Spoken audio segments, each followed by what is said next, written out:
এটা ভাই বাংলাদেশ। এই বাংলাদেশে বিচার চাওয়াটাই ভুল। এই বাংলাদেশে বিচার চাইলে আপনার বিচারের রায় জীবনও পাবেন না।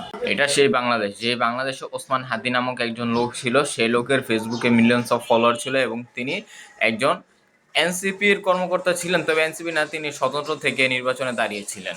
আমাদের সেই ভাইটার হত্যারও কোনো বিচার হয়নি। দেখতে দেখতে প্রায় কয়েক মাস চলে যাচ্ছে। ভাই চিন্তা করেন, ওসমান হাদির কণ্ঠে কি বড় বড় মানুষের হাত ছিল না?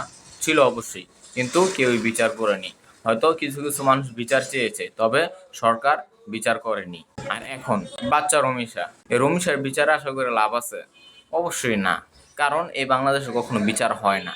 এই বাংলাদেশে উপর উপরে দিয়ে সবাই বলে যে বিচার হবে, একদিন না একদিন হবে, তবে এই বাংলাদেশে বিচার হবে না। বিচার বিচার আপনার নিজের করে নিতে হবে। বিচার করবেন কিভাবে? বিচার করতে হবে রমিশাকে, যে ধর্ষণ করে হত্যা করেছে তাকে আপনারা হত্যা করে দিন।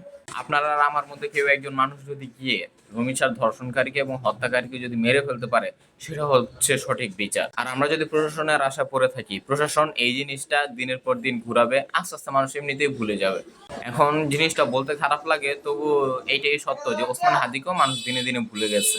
গতকাল স্বরাষ্ট্রমন্ত্রী সালাউদ্দিন সাহেব উনি বললেন কি যে আমরা মধ্য যুগে নাই, আমরা আধুনিক যুগে আছি। মানে মধ্যযুগে এসবের বিচার ছিল, আধুনিক যুগে এসবের বিচার নাই। ঠিক তখনই তানজিম সাকিব একটা পোস্ট করে যে এই ইসলামিক যুগে বা এই নবীর যুগে মধ্যযুগ আর আধুনিক যুগের কি আছে? এটা তো নবীর যুগ। নবীর যুগে আমরা নবীর উম্মত, নবীর যুগে যেভাবে বিচার হয়েছে এখনো তো সেভাবে বিচার হওয়ার কথা। কিন্তু না, এখন আর বিচার হচ্ছে না। এখন সব দেখে দেখে চলে যাচ্ছে।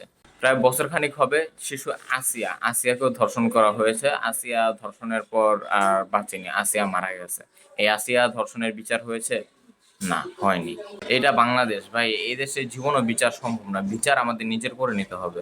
আপনার বিচার যদি আপনি নিজে করে নিতে না পারেন, তাহলে জীবনও আপনি এই বিচার পাবেন না। আবার আপনি যদি নিজের হাতে আইন তুলে নেন, আপনি নিজে যদি বিচারটা করে নেন, তাহলে দেখবেন কি এই দিনের পর দিন মানুষ বিচার চাচ্ছে। এখন রমিশাকে হত্যা করেছে সোহেল রানা, এই সোহেল রানাকে তারা কিছু করতে পারলো না, বিচার করতে পারলো না। তবে আপনি যদি সোহেল রানাকে আবার হত্যা করেন, অর্থাৎ সে অপরাধ করেছে, তার শাস্তি দেন, তাহলে আবার আপনাকে ঠিকই ধরবে, আপনার বিচার ঠিকই করবে। এটা সেই বাংলাদেশ।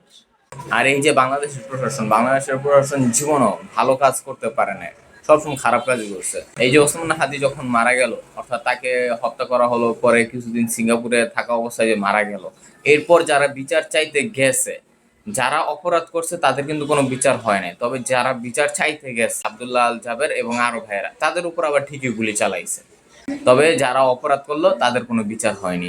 ওসমান হাদি ভাইকে যারা হত্যা করেছে তার মধ্যে সম্ভবত ফয়সালকে ধরা হয়েছে। ফয়সাল ভারতে আছে, ভারতীয় কারাগারে অথবা আইনের হাতে আছে। এখন ভারতের আইনের হাতে থাকলে আমাদের লাভটা কি? তাকে বাংলাদেশে দিয়ে দেওয়া হোক।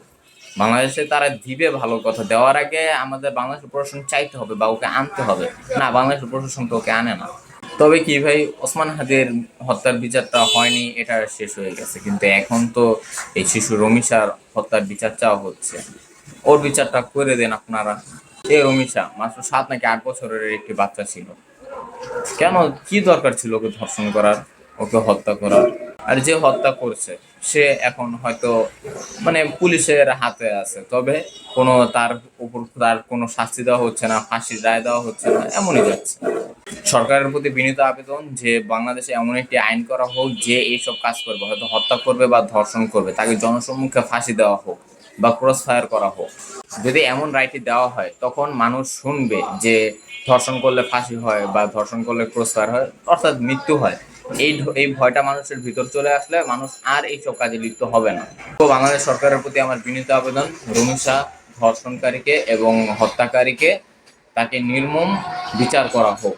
আর বিচারের রায় হিসেবে আমি দুইটাই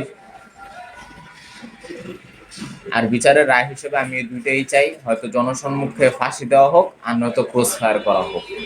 হয়তো জনসম্মুখ আর বিচারের রায় হিসেবে আমি এই দুইটাই চাই, হয়তো সোহেল রানাকে জনসম্মুখে ফাঁসি দেওয়া হোক অথবা জনসম্মুখে ক্রস ফায়ার করা হোক। ধন্যবাদ।